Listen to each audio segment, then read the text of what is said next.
Huwag na huwag mong gawin ang bagay na ito, kaibigan, dahil hindi mo lang mamamalayan, unti-unti na palang nalulugi ang negosyo na iyong sinimulan.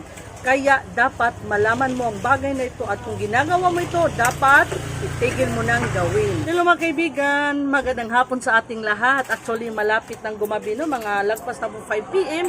Ito na naman ang iyong life coach at kanegosyo partner, Ate GB. Naisipan ko lang na gumawa ng video nito, kaibigan, kasi nga napaka-importante ng bagay na ating pag-usapan.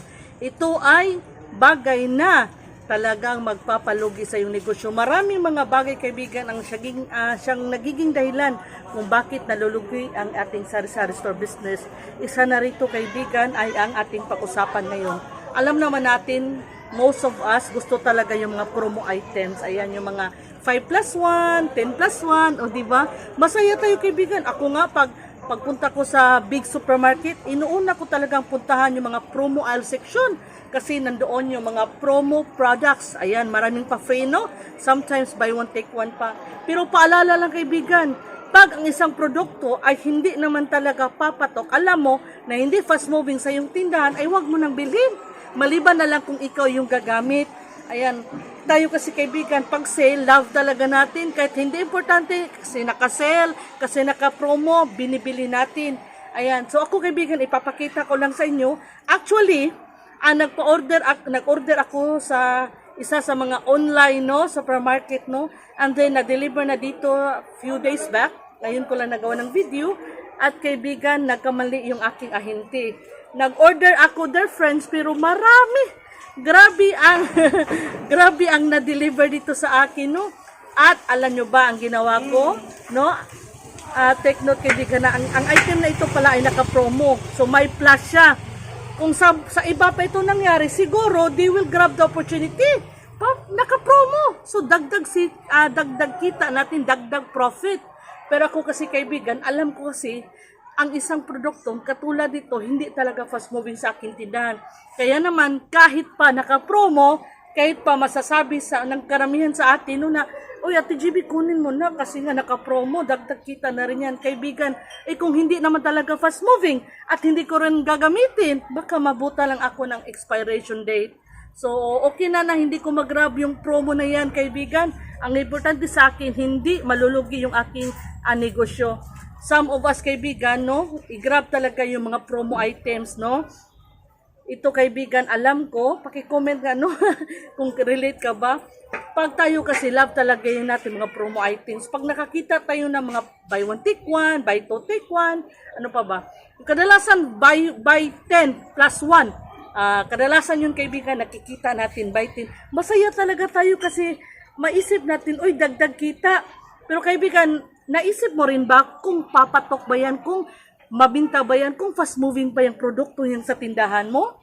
Kaibigan, baliwala, wag mo na isipin yung mga dagdag kita, dagdag profit. Kung hindi naman fast moving, maabutan ka lang ng expiration date. Kaya ipapakita ko sa inyo, kaibigan, ang nangyari kay FTGB. Anong ginawa ko? Ang buti na lang, ito pala, kaibigan, nasabi ko na sa ahente ko at nagawa na ng solusyon.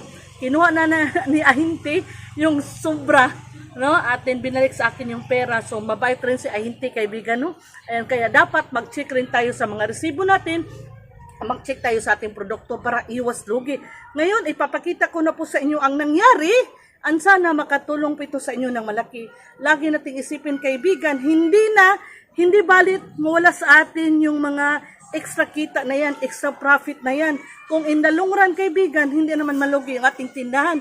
Iisipin natin, extra kita, extra profit, pero hindi lang natin namamalayan, unti-unti pa lang nalulugi yung ating tindahan. Mabutan tayo ng expiration date, kaibigan. Kaya, say no to mga promos, say no sa mga sale-sale na yan kung hindi mo talaga kailangan. Kung hindi talaga, alam mo talagang hindi papatok sa yung tindahan. Pwede ka bumili ng isa, dalawa lang kung hindi talaga fast moving.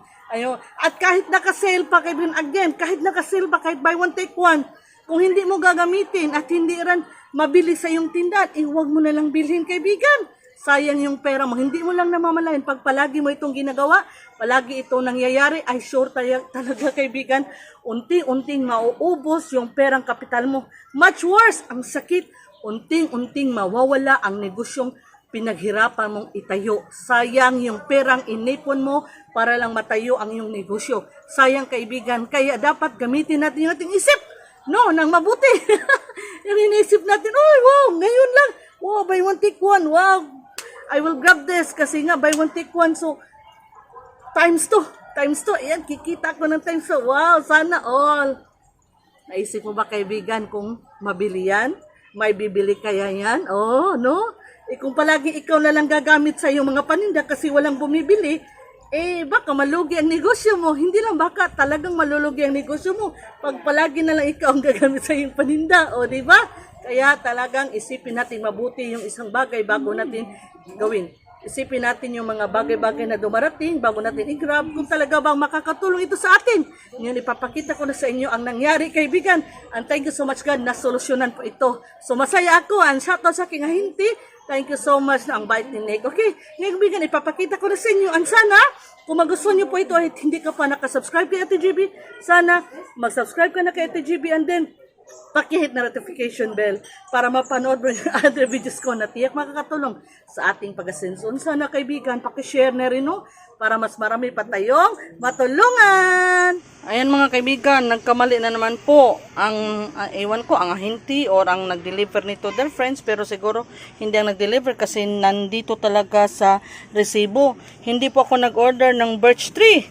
Kasi may birch tree pa naman ako, isang tie sa aking tindahan na natira. At hindi po ito fast moving. Kung Bear Brand lang sana ito, Bear Brand Swak, walang problema kay Ate GB kasi mabintang-mabinta si Bear Brand Swak. Pero si birch tree, isa lang po ang suki ko ng birch tree, yung pamangkin ko. At minsan na rin siya bumibili.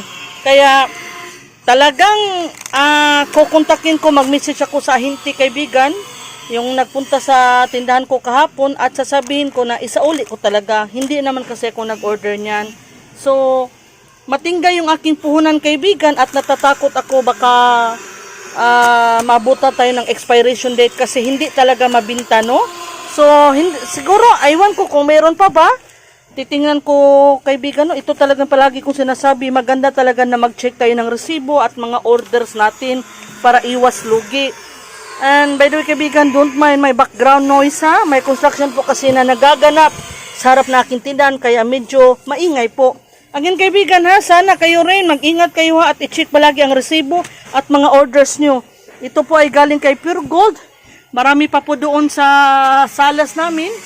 Hindi ko pa po na-check. Ayan, so may mga boxes pa po doon. May box, may transparent, may plastic bag. Ayan, so i-check natin lahat kaibigan no.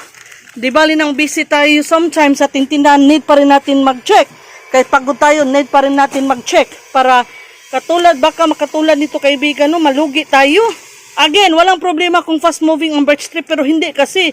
Baka malugi ako kaibigan, matingga yung aking puhunan, hindi marulagat at much worse, baka mabutan pa tayo ng expiration date. So, wag naman sana. Kaya sasabihin ko talaga kay ahinti kaibigan na isauli ko talaga ito.